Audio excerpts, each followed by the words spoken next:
and gentlemen. Welcome to the one and only Rumboyz Fantasy Network. It's your host, Rumboyz Robbie, aka the Heartthrobby, the CEO of the Rumboyz Fantasy Network, partnered with my homie Big Dame James. We Yo, are live here for the AMA. You already know we about to make this thing go insane. Let's blow out your membranes, insane in the membrane. Let's go, let's go. Jamie, how you feeling?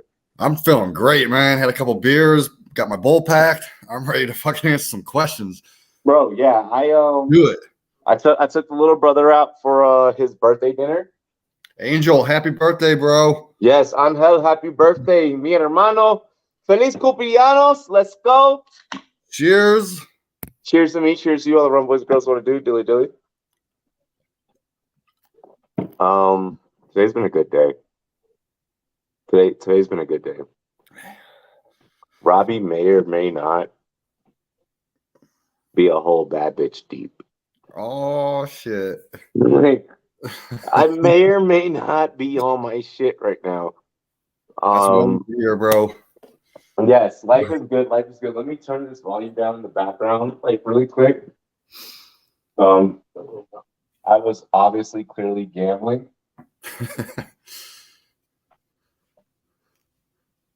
Yo, fuck Arsenal for selling today. That was some bullshit in the soccer world. Let's see here. Packers claim Jonathan Abram from Raiders. Yep. So you know I'm fired up over that dog shit move. All right. Listen. The Packers need to make something happen. It wasn't the thing that they needed to make happen. They needed a lot more than just that. Like, this wasn't even the thing that you needed. Like you did not need, like, you didn't need this. So it's like, to the whole wide receiver position, as someone that played wide receiver, as many available candidates as there are, like, this kind of goes into what I was talking about, the other night with the whole, Colts, debacle, and then bring in Jeff Saturday. As many eligible players as there are that you could go out and get, you go and you get Jonathan Abram. You didn't need anything defensively. Your defense keeps you in games. Your defense is good. You choose post his release to make something happen. If you felt that was a thing of need and a dire need, then why didn't you just trade for him, bro? Because, like, honestly, you probably could have gotten something for him or made a deal. Like, Jonathan Abram was worth something. It's worth something. He was a former first-round pick. He's only 4 years in the league. Like, get something for him. Don't just throw Aaron Rodgers needs receivers. He doesn't need a defense. His defense performs. Yeah, I was just looking it up today, and they haven't allowed like over 200 yards passing, but like what, twice so far, and it was to Kirk Cousins and Josh Allen. This was an idiotic move, and I'm gladly to call it out and be able to put it out on air and be able to, I don't even know what they're paying for him, but they needed to put that money into something else like a receiver. You're paying little to nothing if you're Green Bay. I mean, it's a move that improves your defense, but your defense is doing and has been doing what it takes. It's your offense that isn't doing anything to win you games. So if anything, this was just to say, hey, we're trying. Yeah. That's what this was to say, is that hey, we're fucking trying. Stokes likely out for the season. Got to move Rasul Douglas out of the slot and on the outside. Move Darnell, can't make a tackle. Savage in the slot, and then put Abram or Rudy Ford in Savage's place at safety. Yeah. All right, that's a lot of moves that you have to do in a practice week. I'm gonna be honest. The problem is the offense actually ranks pretty high in yards per game. They just can't score. Scoring is important. Scoring, having real true dogs. If you went out during this, let's go Pittsburgh. If you went out during this free agency period, and you went and you tried, and I know that the Packers did try and pursue Brandon Cooks, and you weren't able to get Brandon Cooks. This is more so of a consolation prize on the other side of the ball. It's just a move, probably just to make their fans think, "Hey, we're actually trying. Don't give up on us." Absolutely, no, absolutely. But I mean, their defense is already pretty damn good. Weeds, hit us with a fantasy question, bro. Yeah, we hit us with some lineup shit.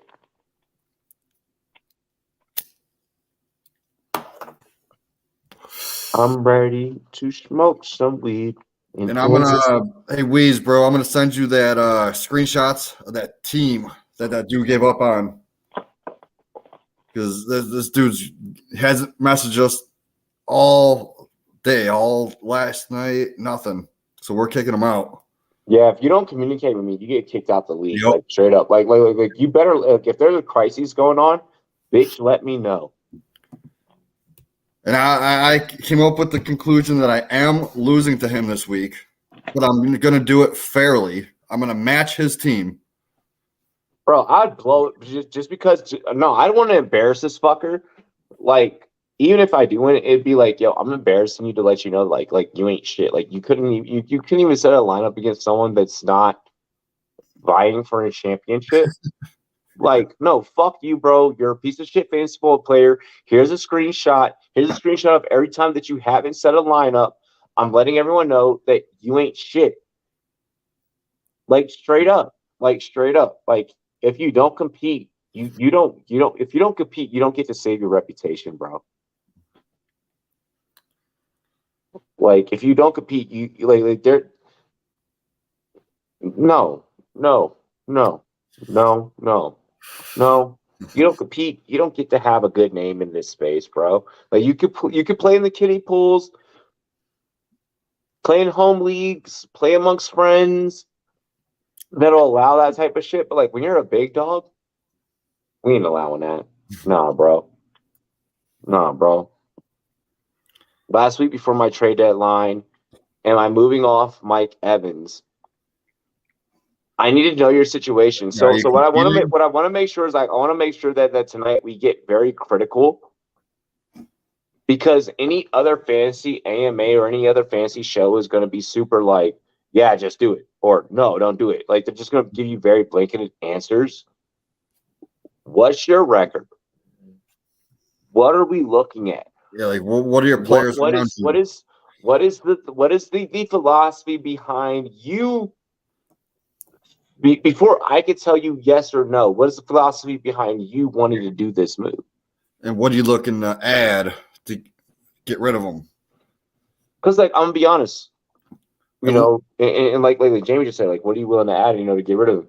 Like, if I'm you, George, and if I'm asking this question from a position of 7 or 6, and I'm looking to get that upper echelon, maybe I move him off of name value and I pitch the fact that he's never had 1,000, or he's never had less than 1,000-yard season ever in his career.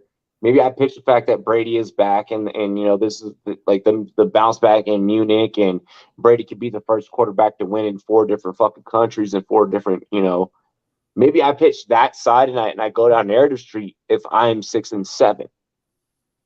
If I'm kind of already locked in,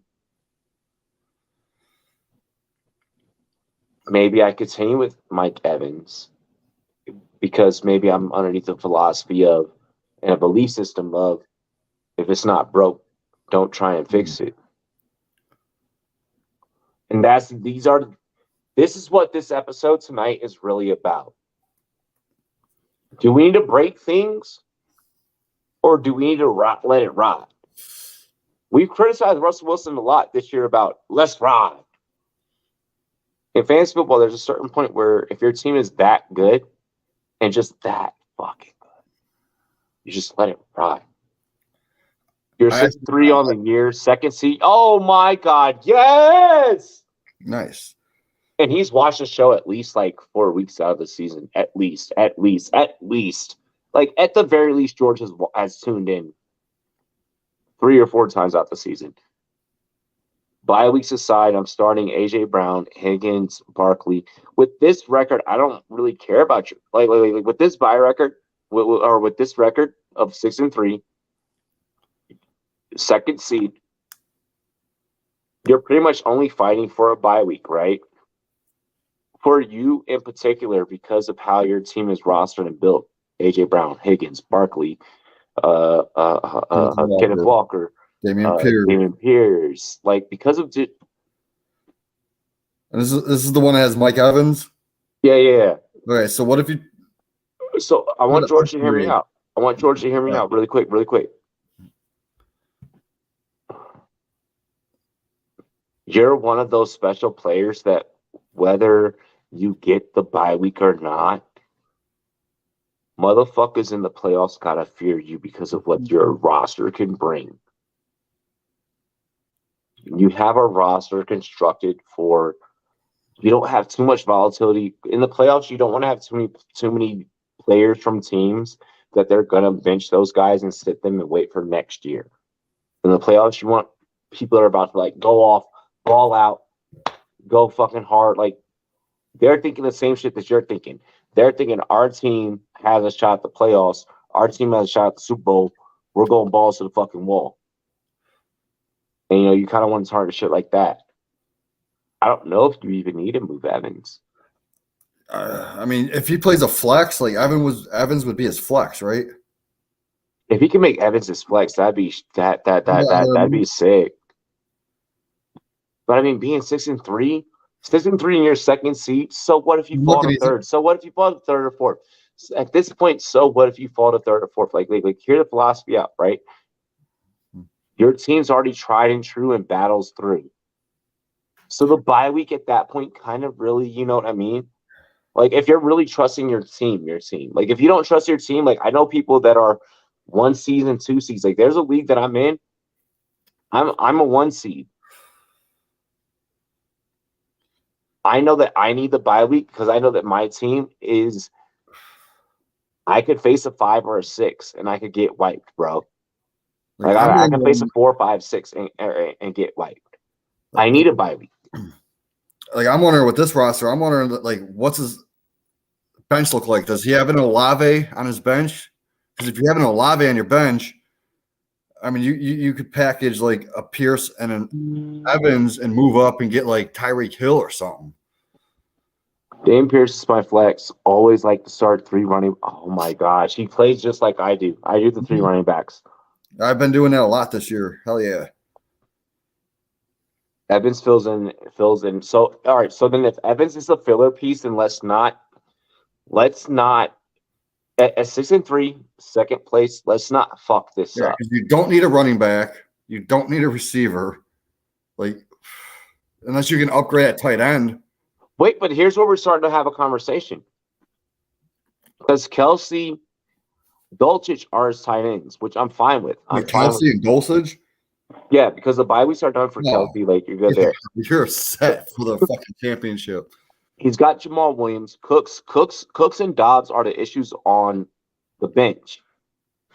Yes. I want him to keep his tight end bench. I don't want him to fuck up the tight end position. I don't want anything to happen there. You're good there. If we can maybe make a sell, to the guy that has DeAndre, I'm gonna give you this handcuff. You're in the playoffs. I'm in the playoffs. I'm like helping you in case anything happens to DeAndre. Let me get a piece. And as long as you get a valuable piece, an equitable piece that is in fair exchange, likely or fair exchange, then you're winning that. And plus, like, they might not know that they might be looking at Jamal Williams as a handcuff to DeAndre, which he really isn't. Like DeAndre's. Oh fuck! He already pulled off my technique. Like I said, he's been watching the last couple episodes because I brought this technique up before. I brought the technique up the last episode. Birds for nice. Fuck yeah, that's a great trade. Damn, dude. Hey. So yeah, go ahead and trade. That's a Rumboy. Yo, just reading that comment. Though. That makes him a Rumboy tried and true. Yep. Like if I can pitch a take and then your comment is my take next. See, the thing I like about his team is like if one of his running backs get hurt, he could just slide Mike Evans right into that flex spot, which is awesome.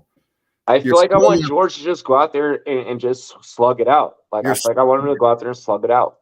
But I mean, you're still not starting Jamal Williams, but he's a great piece that you can start because he does play like 50% of the snaps. He's like second in touchdowns. He gets those red zones. I mean, you could even just try to trade him package him and Mike Evans for like what's on his side is the power of opportunity. What's on his disadvantage is also the same exact thing, the power of opportunity. Boom and bust is a big play with this roster when we talk about the whole Mike Evans thing. Mm-hmm. Yeah. The rest of the roster is playoff equitable. There's positive ROI potential out of the rest of the roster. This is why I get why he's targeting Mike Evans in the trade question. The problem is that I don't know if we can sell Mike Evans at equity what we know that he's worth at equity at this stage in the game. When we're talking about heading into week 10, last week of trades, you need to pull off some blockbuster shit. And you have to convince the other person that this is going to be a blockbuster trade. At this point, your powers of persuasion are your best asset. If you're really trying to make a move. But if you do not desperately need to make a move, I think that this episode's main focal point tonight needs to be get ready to go to war with what you have. Yeah. And you got some big guns right there, man. It's not far-fetched for him to come out with a championship. Not at all. But if you were going to do anything, package like Mike Evans and Jamal Williams. I could trade that guy to handcuff running backs outside of my starting three. He has Olave, Cup. So Evans plus Jamal would be worth it for a Cup. Don't see him going for it. But if you already know the psychology behind him, like the best you can do is offer, and maybe he pulls the trigger. Doesn't hurt to put a trade offer out there. But if he's a dog, then this person can look at the trade offer as a position to take advantage. Right now, he's holding a lot of cards. And when you're in second place, you hold a lot of cards. Yeah. Yep. You hold more cards than what you realize. Like when you're in first place, you're like, oh my gosh, like your ego overcompensates. Yeah. And the psychology behind the game tends to get to you, and you fail to that. He's in second. He doesn't have to compete for first. He still gets the same abilities and the same perks as almost being in first.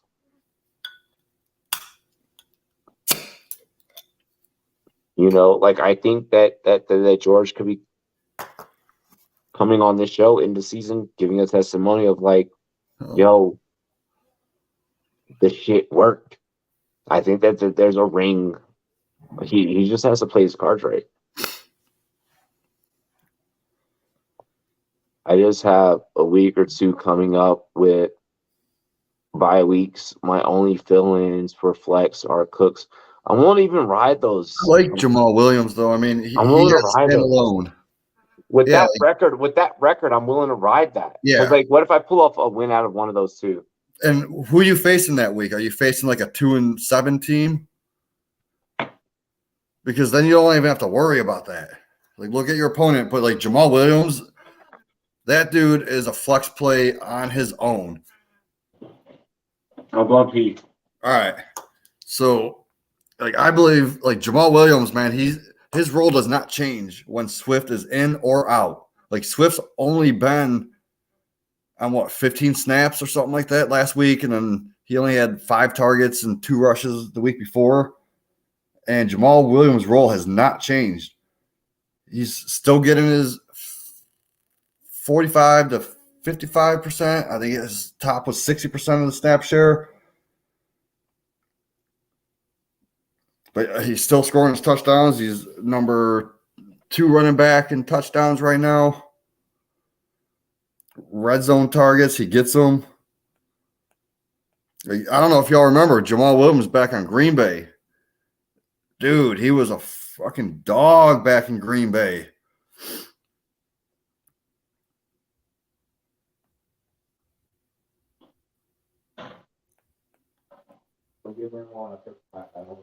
Yeah, Jamal Williams right now is currently running back 15 on the year. Running back 15. So that means he's a high-end RB2. I'd like I said, I'd be willing to for him to just rock out with what he's kind of got going. It's not a bad predicament or a bad situation, to be honest. But I think, like, if you sell the narrative as, hey, I have a high-end RB2 that can help your team, like he's running back 15, and then spot out all the facts that he's like top in red zone carries, he's top in touchdowns, you can probably get another great flex piece if you put him with Mike Evans.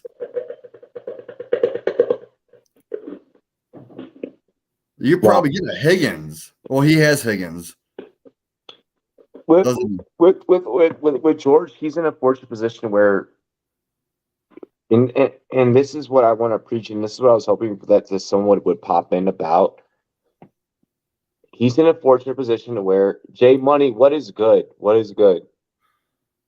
He's in a fortunate position where I just want you to now lock in and just get playoffs. You're the player. You're the type player that I want you to just lock in and get playoffs. Because you stand a puncher's chance. But you may or may not be able to swing a deal. In my experience as someone that's been playing for a long time, and I'm not going to brag or boast, but this is also at the same time why I do this, is because I have the experience, I have the knowledge base,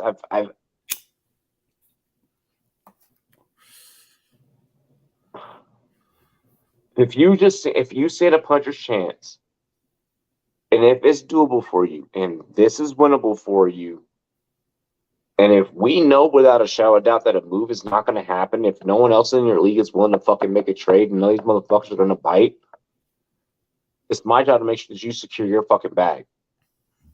I want these questions. I want these questions from the guys that are in the top echelon so we can get this perspective and we can help. So in his position, would you I sell? don't think he's going to make a move. It's too close to the deadline. Would you sell 2 of your bench spots for a starter like Waddle? But then Waddle would be your bench spot because you already have. But you weaken the competition in the playoffs. And then you remember he does have Higgins, so when Chase comes back, he could just slide either Waddle or Higgins. He has that option instead of Evans or Higgins. So I think Waddle's a better upgrade than Higgins, and all you're doing is throwing in Jamal Williams. If he can make the upgrade, that way, I'm with that. Yeah, or even DeAndre Hopkins or a CeeDee Lamb type, like a top 10 guy, as opposed to Mike Evans, who's what, top 15, 16, 17? Zach, I love you starting Juju this week again. Juju's becoming prime. Juju's organizing. So a little behind the scenes knowledge. Juju's doing like a lot of these like gaming, like inner team, like off the clock activities. Mm-hmm. The greatest thing that you can do, anyone that's ever worked a corporate America job, we've all had that one supervisor that's been like, we're meeting up for beers after work. Oh hell yeah! And what happens with that team? That team becomes the number one team in the whole site. You get more sales, you get more, calls or whatever. You do better than everyone else. I love that. Juju is finding a way to bring the Kansas City Chiefs together. What Juju brings is relatable to those guys. Tyreek, given his athletic abilities aside, personality-wise, Tyreek reminds me a lot of the guys that Jamie and I grew up with. Tyreek reminds me of even the way he does social media. Like yes, he's a player in the social media area in the social media era. The way that he does social media is different. But Juju fits in with this young core, with these young guys.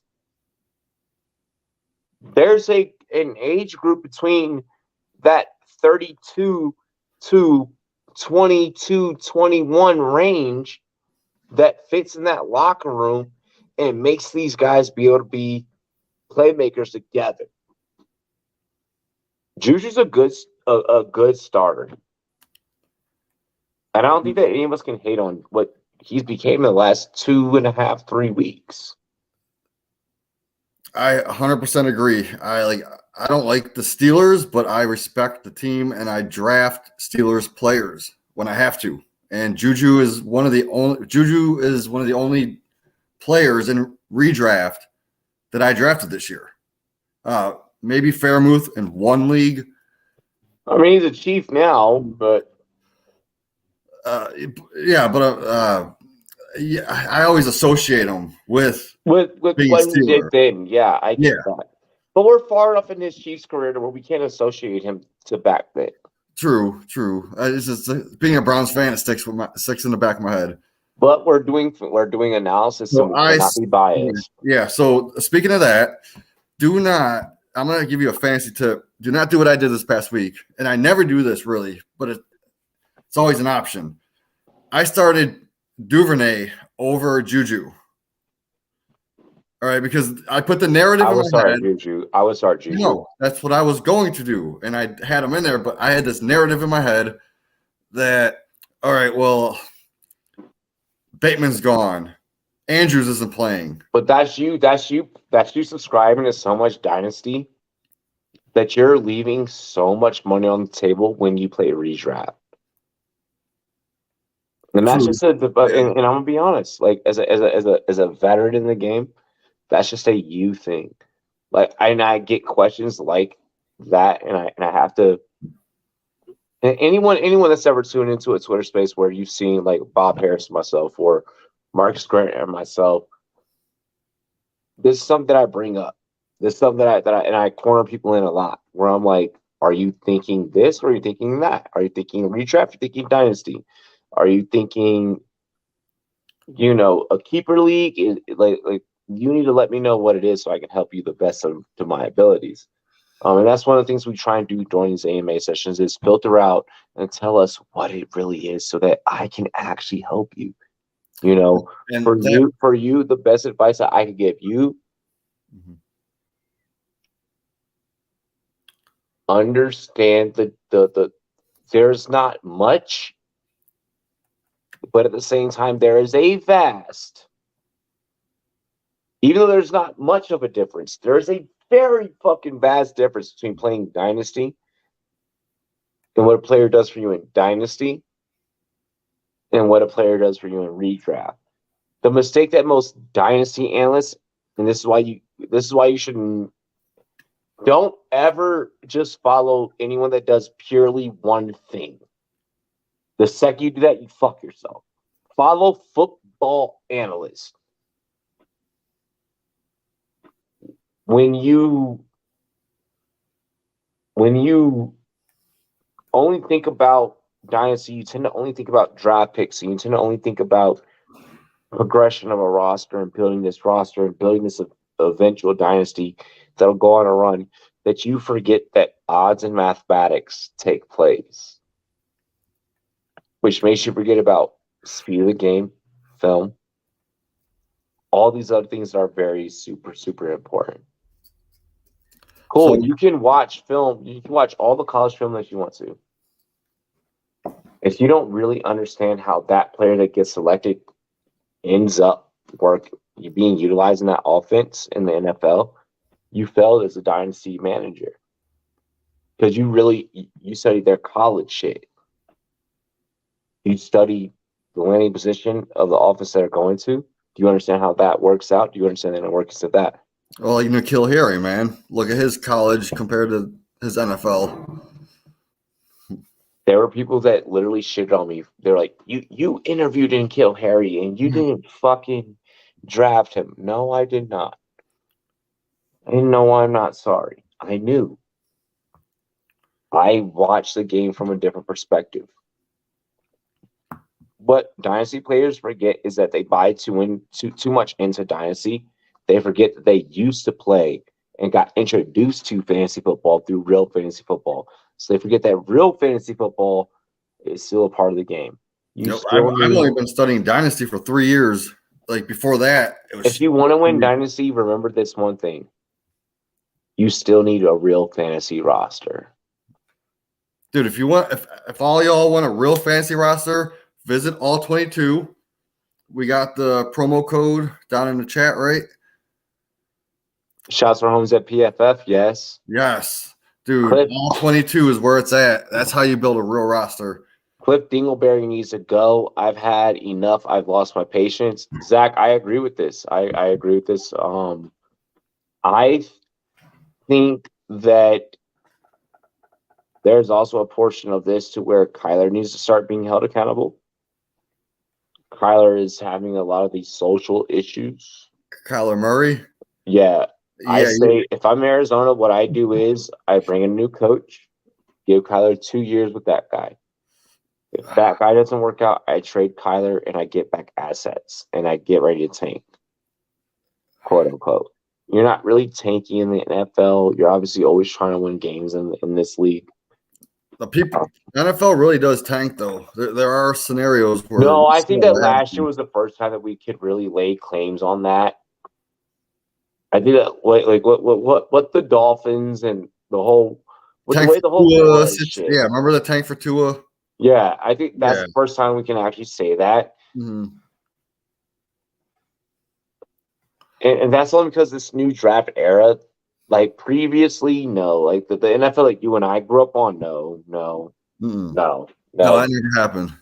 No, that did not. No, the tanking thing is a brand new thing, and I think that's why teams are getting penalized for it, and why the Dolphins are going to eat. The Dolphins could win the Super Bowl this year. A lawsuit is still going to happen. Yeah, it would. So we got any more questions in the chat? Yeah, we're hitting them. Hell yeah. So in second place, QB Carr, running back Henry, Monty. I love those two together right now. Hill, Samuel. Tight end is Ertz, Flex, Hendo, and CEH. Dalton on the bench. Hill, Burkhead, Murray, Latavius Murray, JWJ, who's going to do work in that fucking Miami offense now. Hollins, Campbell, Mecole, and Chase. Having Mecole and then Chase, the fact that Chase, you're obviously going to elevate when he gets healthy, right? I mean, so we're just not going to even give a take on Chase because he's Shamar Chase. And he doesn't deserve anyone to try and criticize the way that he fucking plays. And that's the only way you give a take on Chase is criticizing him. Here's my take on Chase. He's a shit. There we go. Done. Mecole's evolving. Mecole is possibly going to be a league winner. Mecole is my dark horse of league winners.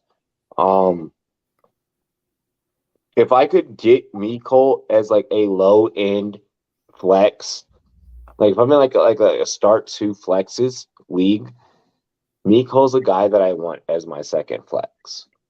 Even if I'm in a one flex league, like I'm willing to risk it to get the biscuit and have Mecole. I think that Mecole's really starting to come into his own. What the Chiefs wanted Mecole to be is starting to happen. That's starting to grow into fruition. Mecole's solid fantasy piece. Paris Campbell's starting to become healthy. Yeah, remember Paris Campbell was a second round pick. He was picked right before DK Metcalf, so he has a talent. But get rid of him while you can. Mm-hmm. Get rid of him while you can. Like,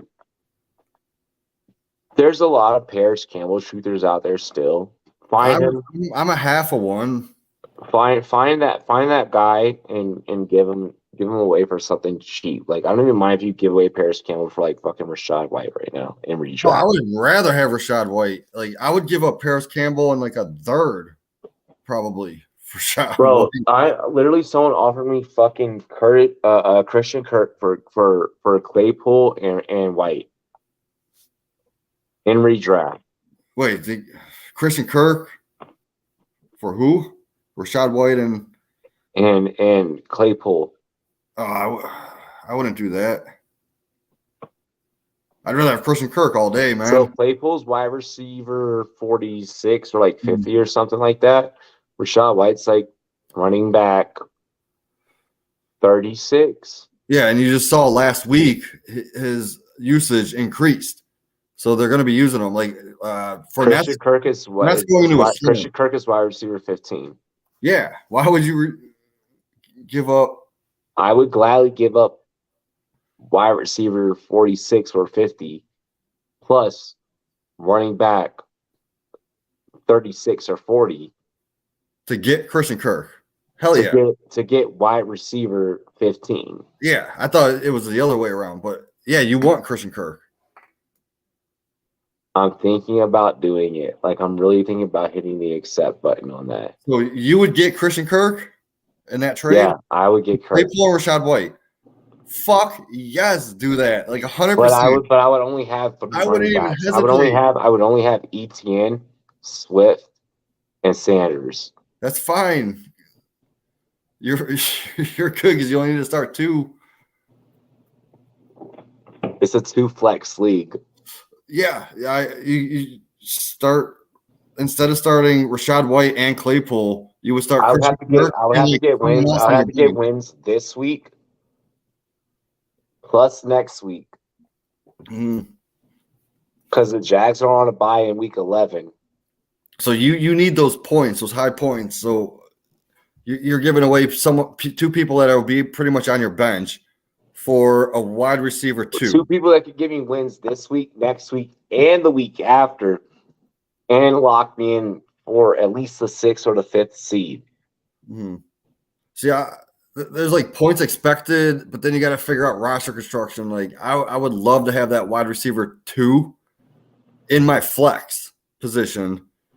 If you're in third, you're rocking with what you got. If you're in third, you're rocking with what you got. I'm gonna let you know straight up, and that is not a bad lineup. If you're in third, you're literally going in there with gloves off.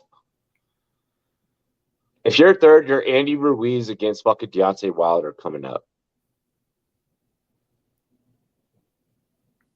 Weeds like smash that shit. Do it. Yes, I agree with Weeds.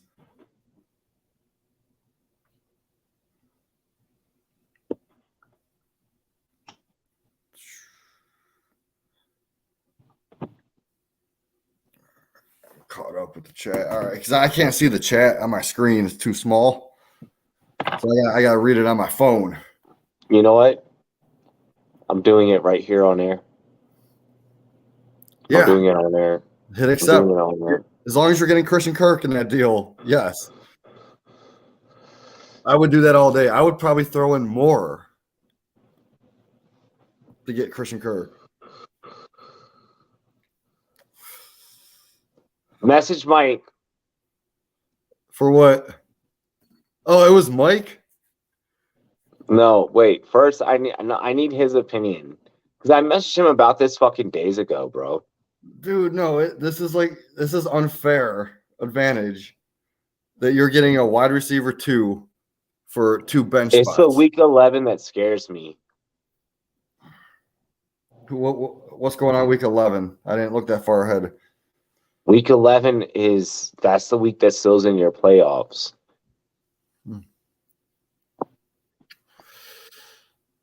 So I give up White and I give up Claypool. Done. Doing it. Like, honestly, and like with Claypool, what goes through my mind is how long does it take for a receiver to acclimate into a new offense, right? Unless you're like I just did it. Fuck yeah, you did. I just did it.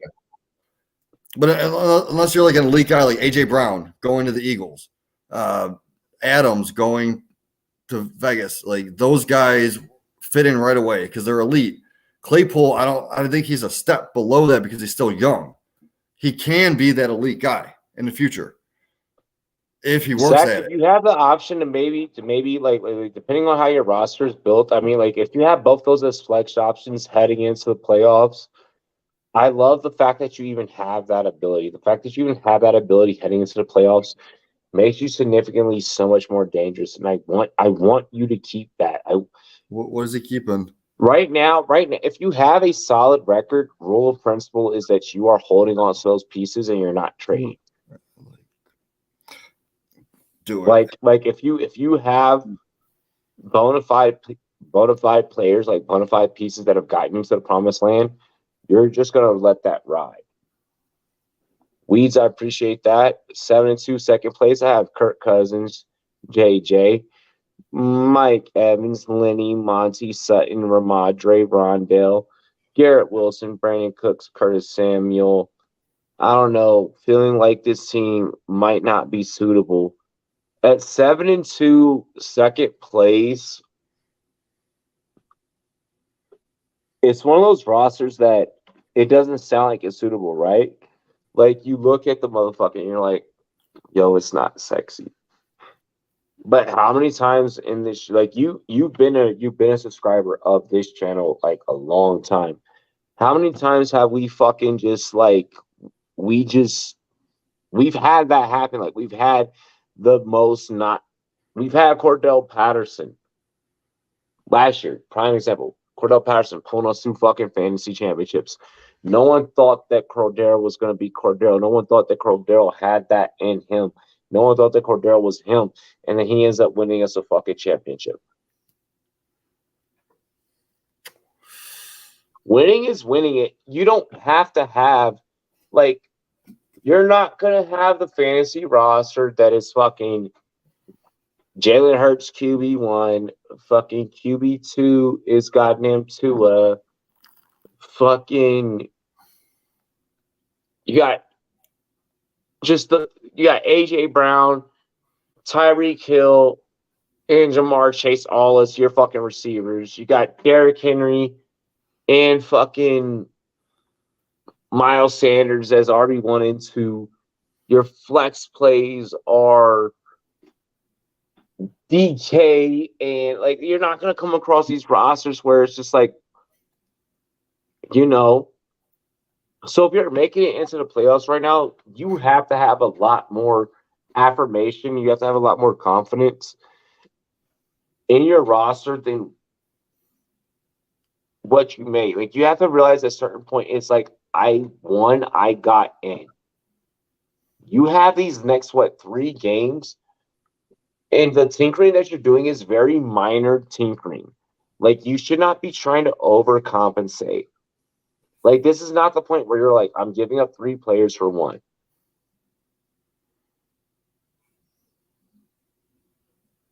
And I'm not going to say that my theory works for everyone. There's going to be some leagues where, hey, yo, I gave up 3 random motherfuckers. I gave up Rashad White, Chase Claypool, and Logan Thomas to bring back an injured Jamar Chase, and I just so happened to make it to where I landed in 6th. Now I have Jamar Chase, and now I get to make a run. Everyone's situation is going to be different. As a blanket, for the most part, if you're playing in 7th, 8th place, you're fighting for 6th. If you're in 6th, you're fighting to not fall to the 7th or 8th. At this point, your philosophy really has to be: I'm making very minor upgrades, or if little, none at all. Like sometimes it depends on what your roster looks like, but you might have to do the 3 for 1 trade and trade your best player for 3 players that would be your starters that are going to get points on your team every week. But so you also have to think of the trading away 20, So you're trading away 20 points for 1 spot, but you're getting back like 50, 60 points. Yeah. It depends on your roster. like Robbie was saying, it's all about roster construction. You got to look at what you have, the pieces you have, and see if you need to make those moves. Because, like, if I had Jamar Chase right now, I would sell him to someone, get 3 pieces back for him, like a Christian Kirk, Rashad White, and a Fournette. Even I don't know. Depends what your team needs. We preach this year in, year out, and it's one of the things that have kept us on air for so long. You're gonna have multiple combinations of which can win you a championship. Mm-hmm. I have won championships with having, like it's gonna be crazy. 5-4, and my other one, I'm 7-1. I've won 7 in a row. 5-4. We're looking at Herbert, McCaffrey, Hines, Hill, Juju, Lamb, Hawkinson, Tucker, 49ers. You got Carr, Robinson, Devontae, Kirk, Hollywood, Freiermuth. Bro, you're on the IR. You got Dobbins, bro. You have pieces that you can move up. You have pieces that you can move up to where you don't have to even like worry about like a Hines situation, right? That roster's solid. That roster can put together some shit. I don't think that there's realistically a whole lot of moves that you can make at that given moment, at that point in the game of where you're at. I feel that this is a roster that you now play with what you have, you hold. It's when you get it's when you get that good hand at the poker table. And you're like, I'm gonna play this one. Like, I just think that this is the one. When fantasy football, you just got to hold that for a couple of weeks. Well, he's starting McCaffrey and Hines as his running back 1 and 2. I mean, Hines in there is his 2 for now. He can then and start Robinson, which is fine. He's benching Devonta Smith and Hollywood Brown and Freiermuth. So go find the guy that's competing, right? And if he doesn't have like a great tight end, you could try to package like Freiermuth and Devontae or Hollywood, because Hollywood's coming back, and upgrade running back to get like mid-end running back 2, high-end running back 2. David, you asked, would I trade away Pickens for a 2023 middle first? And I mean, yeah, just because due to the fact that we don't have enough to be able to prove, the Higgins hype, the Pickens hype and the Pickens value. Mm-hmm. But at the same time, I also justify the other side of not doing it just because it's like this boy about to blow up. So the reason I like doing it is because I'm gonna have mid first probably with this team, and then I'll get another one. So I won't have to decide, do I want to take this guy or this guy? I can just take them both, and I'll get that guy plus Eno Benjamin, as opposed to that is a perfect world. If something is a 1-for-1 equitable, like this year, if something is 1-for-1 equitable, then I'll do it. And it depends on what time of season, what's going on, so on and so forth. But in a perfect world, 2-for-1s usually are always your biggest payoff and your biggest payout. Right now, at this time of the year, 2-for-1s are the best strategy that you can go for with 2 weeks left of the trade deadline. In this league, but you better make sure that your pitch game is super strong. No, he already offered it. All I have to do is accept. He offered me. Oh, dude. Well, this, but he offered me some crap trade for Pickens back. It was like Pickens versus. Well, that's what that one. We already solved that one.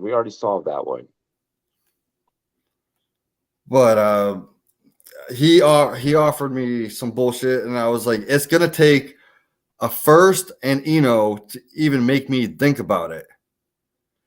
So I could even go back and be like, hey, throw in a third, and I could with this one, it could be justifiable either way. I can understand the Pickens side being like, I'm really in love with Pickens. I can understand being like, well, if I get a Kittle first, I can get better than Pickens.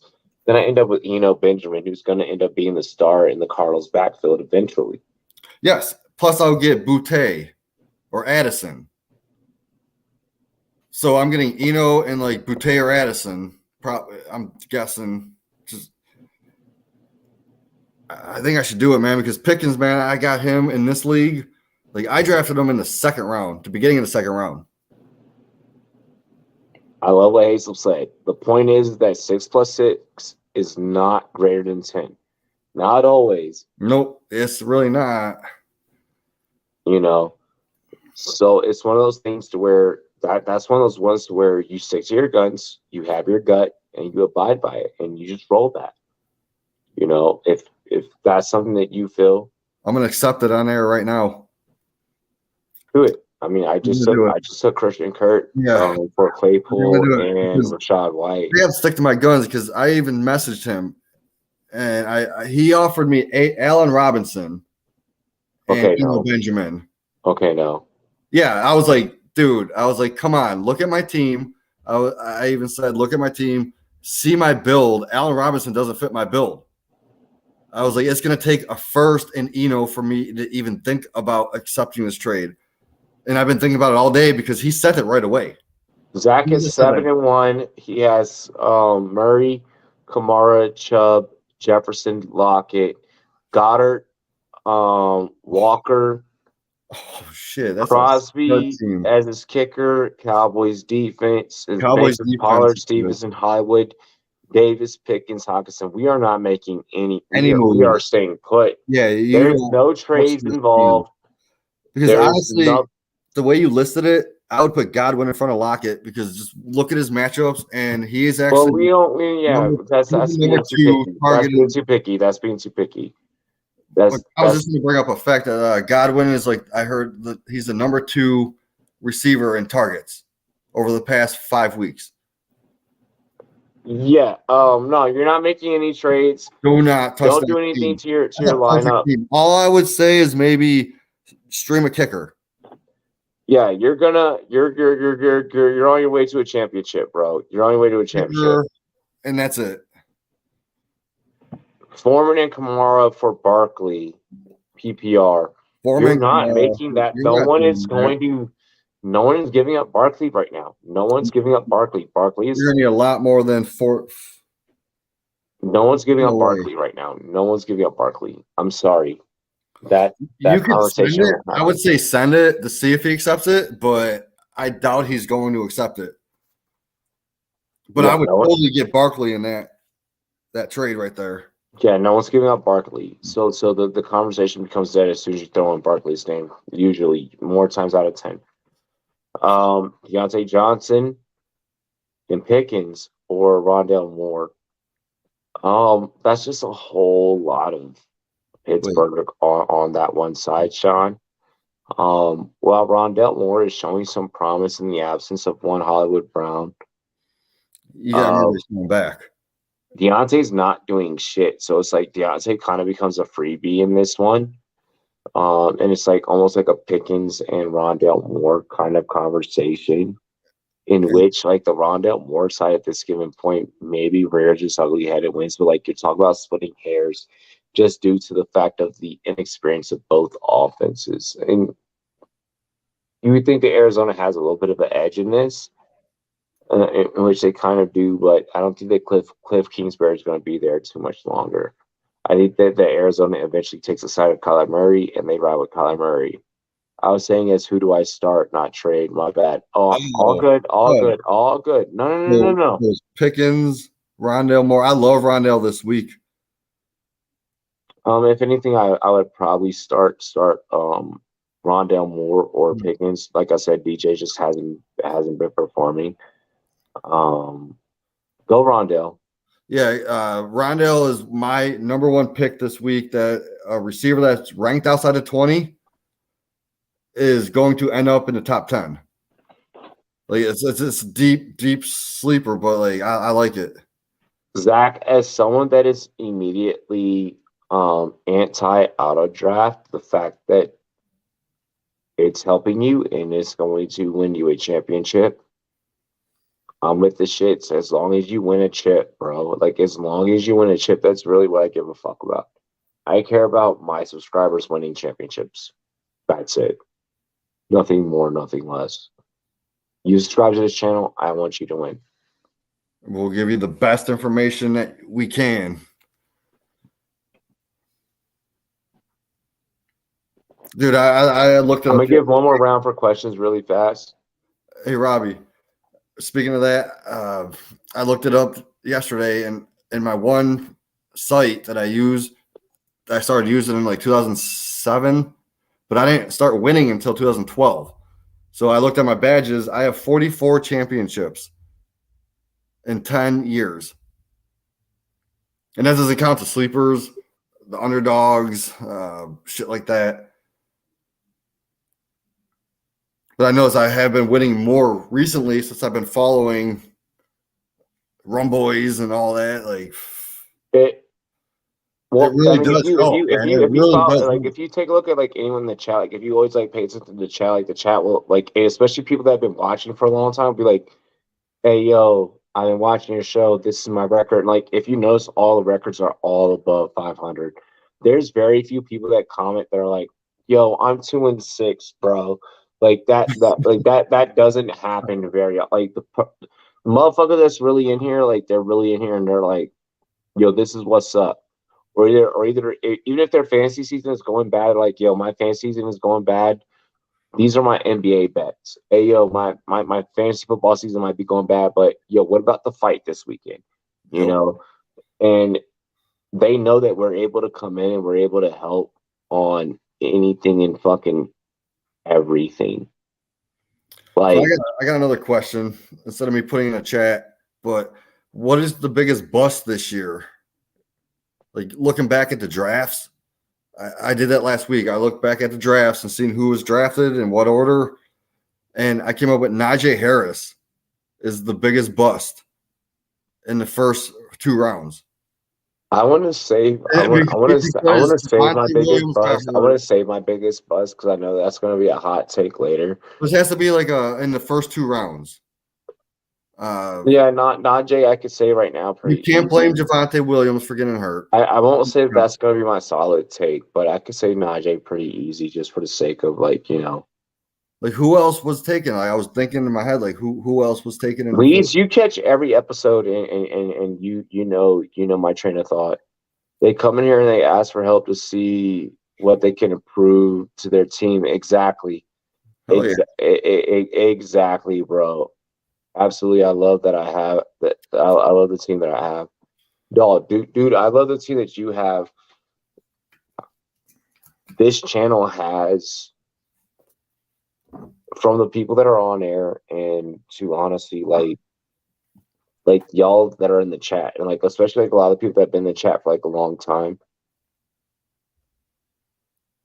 We got winners, and I think that this year we might have the most championships that we've ever had as a YouTube channel, like as a whole between viewers and analysts. Like I think that this year's like it's gonna be a very big trophy case. Like I think that this year's gonna be fucking insane. Like I already know I'm about to flood the bitch.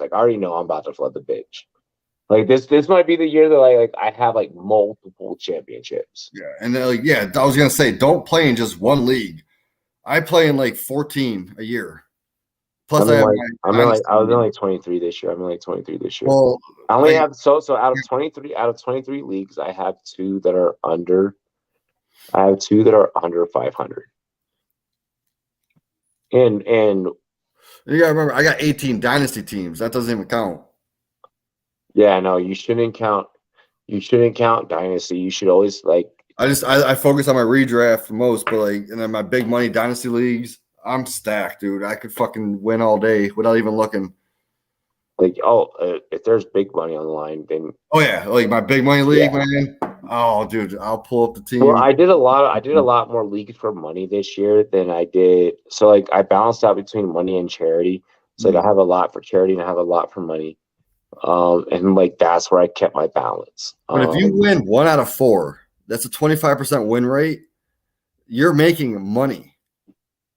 Like I learned that, man. Like when I was winning like 8 leagues, 14 there's leagues. a chance. All right, so realistically, like being completely 100% realistic, like when I looked at the math last night before I went to bed, there's a chance I can walk away with about 8 championships this year.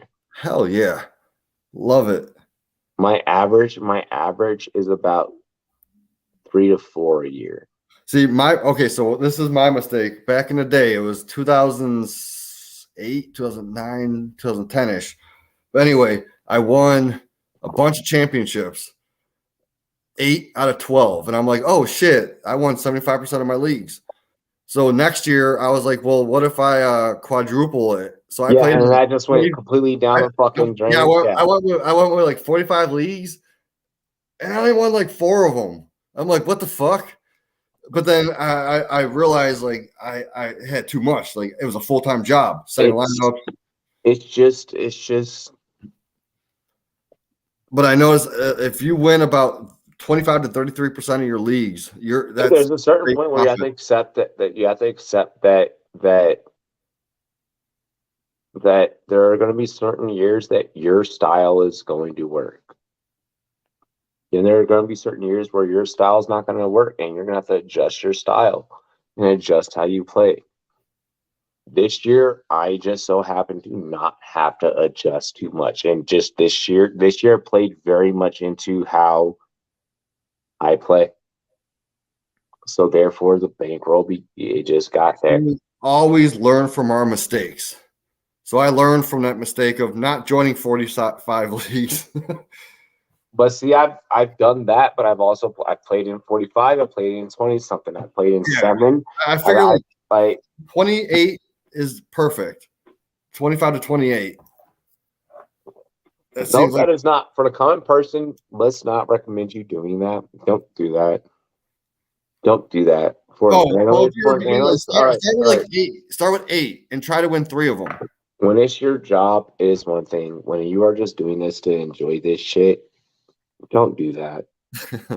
Don't do that. These are my championships. I always did it for fun and not money. The money is nice. To me, so I have to be in the amount of leagues I am in because I have to be able to run algorithms. I have to be able to do projections.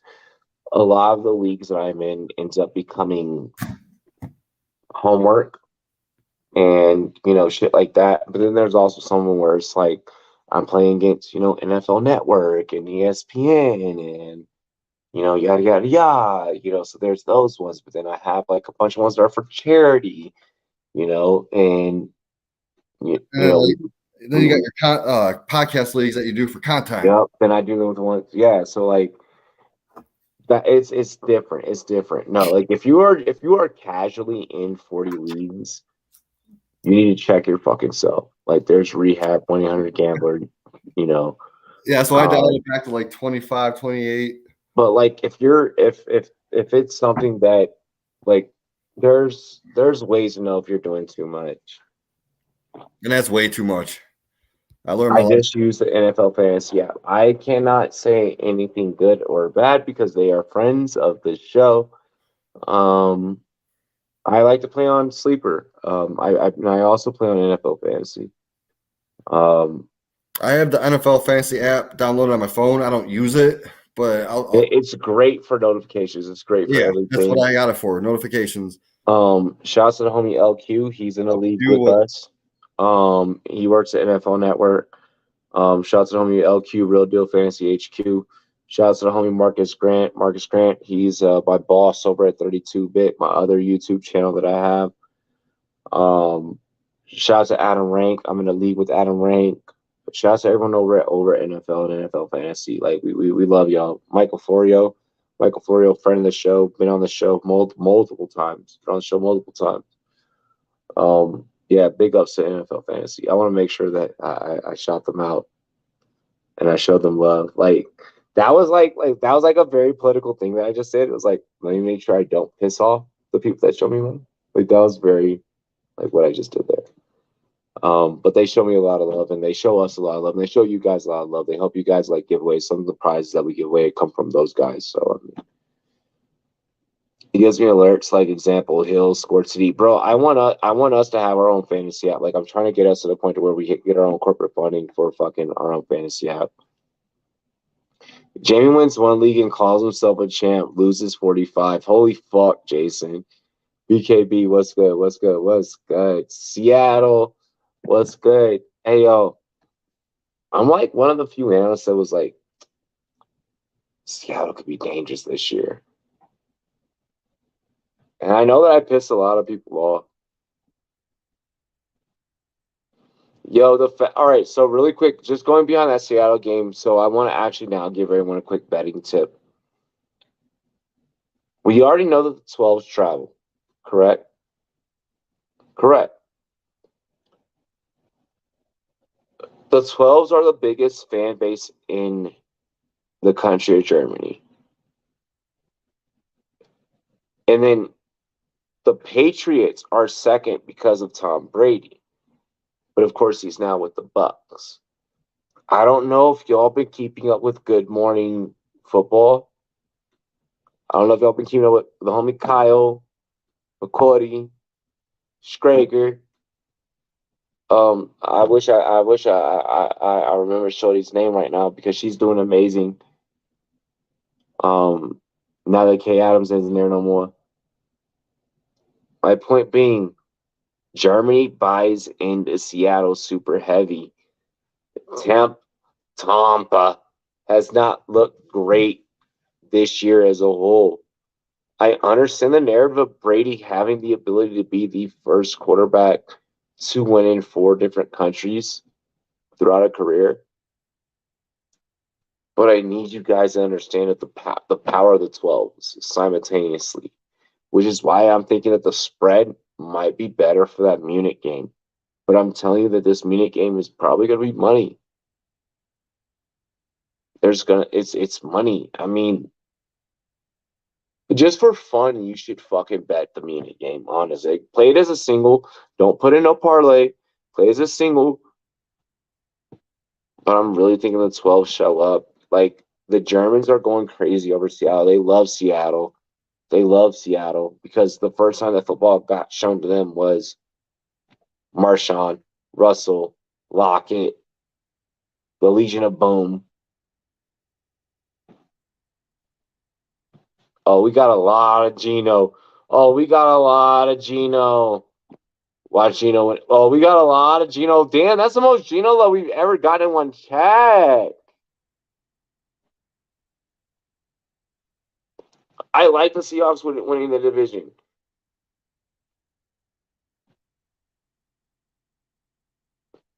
Like, look,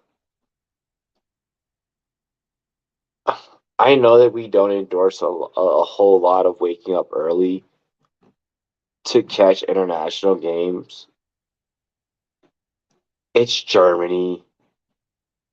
Put your beer on ice Saturday night. Put good beer. Good beer.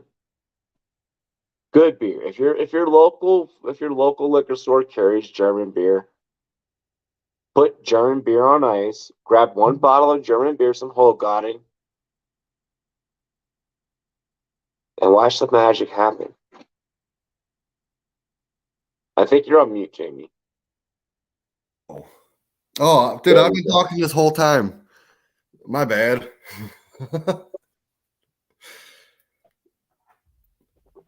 Your point. All right. Yeah, I was saying the whole time, I was like, yes, watch that game because it's going to be great. Like, Tom Brady's going to destroy. He's going to have 300 some yards, 3 touchdowns. He's going to go over there internationally. No, that's just a hunch, man. The 12s are ready, bro. That fan base, like, what? You watch GMFB like these last couple of days, and you just get this aura. And like, even when you look at like the German players, like the German channels, and like They're heavy on Seattle. They love Seattle. They love Seattle. You can't count Tom Brady out, man. He's been kind of slowly progressing. I can count Tom Brady out at 45 years old, having to travel over motherfucking seas. Different time zone, not the same amount of sleep. Yeah. I can definitely count Tom Brady out. Well, him going through the divorce, he's got to feel depressed. He's got to be taking some kind of that's added. Like, something's going on with Tom Brady, man. Yeah. I never counted. I did not count Seattle out. Don't you dare. Are they okay? Once you get into the playoffs, anyone and everyone is a Super Bowl contender. When you get into your own fantasy championship, unless you're the Baltimore Ravens, they've lost the first round every year so far. No, they haven't. We already proved you wrong on that. They beat Tennessee last year. Did they? And then we proved you wrong last night. You were on air and got embarrassed. Yeah, we won that one, bro. Lamar is him. Lamar is him. Lamar needs receivers. I'm sorry, you're a Browns fan. There's nothing you can say or do that dictates the fact that Lamar is him. Yeah, imagine Lamar on the Saints right now. No, imagine Lamar with real receivers. No, let Lamar be with Baltimore. Let Lamar be with Baltimore. That's where he wants to be. Well, I was saying, did you remember back in we don't get to take a position. We don't get to take a position. Lamar's where he wants to be. Give him what he needs to succeed. I don't want to imagine Lamar anywhere else than where he's been fighting to stay. Do you think Lamar would have failed in New Orleans, or do you think he would have helped New Orleans take the next step right now? No, no, it's the same thing. It doesn't matter. You didn't give him anything. See, here's the thing. You need to give him real NFL talent. And this is where, and this is also a thing that we have as an issue with like those of us like in the content creation space that like been doing this for a while. It's like there'll be channels and there'll be videos that get views over these like really over optimistic and like crazy fucking. It's like, yo, that doesn't even make sense. That's not how things work. That's not how the game works. That's not how the inside workings of these things. I explained to someone to how the NFL doesn't have secular owners anymore. Wow, how everything is broken down into investment groups. Because there's still people that are thinking that things are one way. You need to get him a balanced level of talent. LA won a Super Bowl last year because you had a balanced amount of talent. You had veterans, you had rookies, you had everyone bought in. Philly is successful right now because you have veterans, you have rookies, you can't win off of just being young. The thought process of let's just get young as fuck and win a championship in both NFL and fantasy football, those two thought processes, that's how you end up having Jeff Saturday as your fucking head coach. Yes, sir. They couldn't make it on Sunday, so they had to go to Saturday. Like, I'm going to be honest.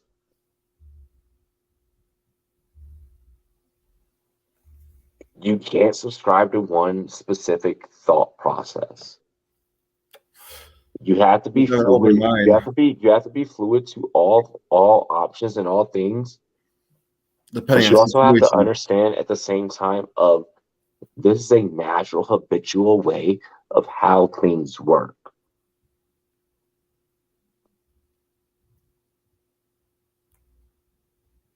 And that's how you last, like, in the space in the industry. That's how you make more accurate takes than misses. It's because at a certain point, things are just going to work out the way they work out. Home underdogs were 6 for 6 last week.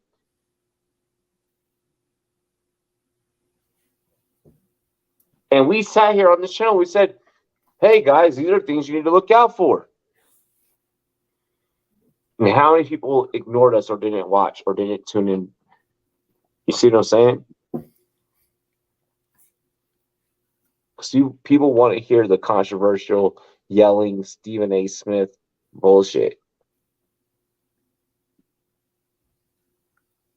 They're not trying to hear, oh, shit, you were right on these things.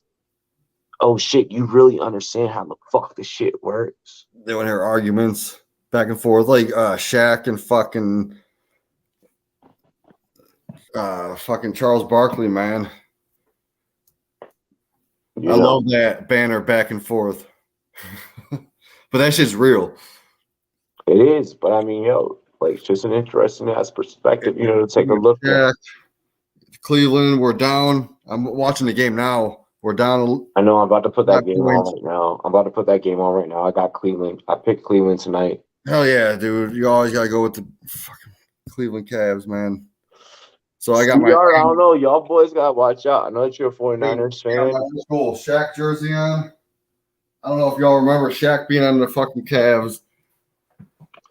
Beast. Jason, I don't think the Cavs are going to go to the finals though. B. I mean, no, we'll probably we'll be close. Final Four. But if I have a futures bet on them going, I mean, you do have. I said if there's a futures bet taking the Cavs to the playoffs, I'm taking that motherfucker for real.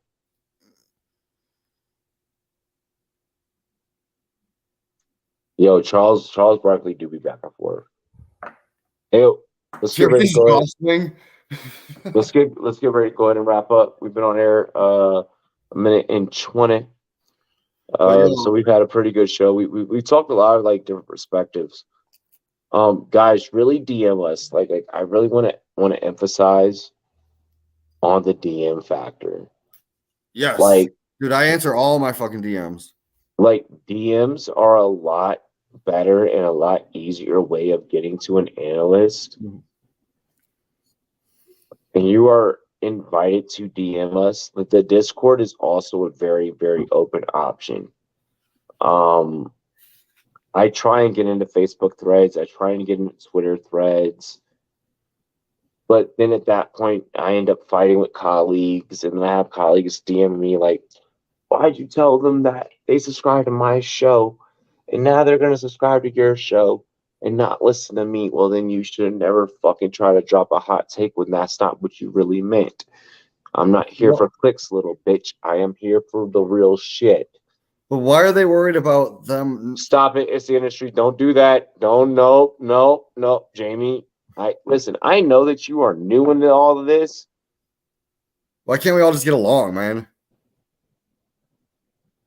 Did 50 get along with Ja?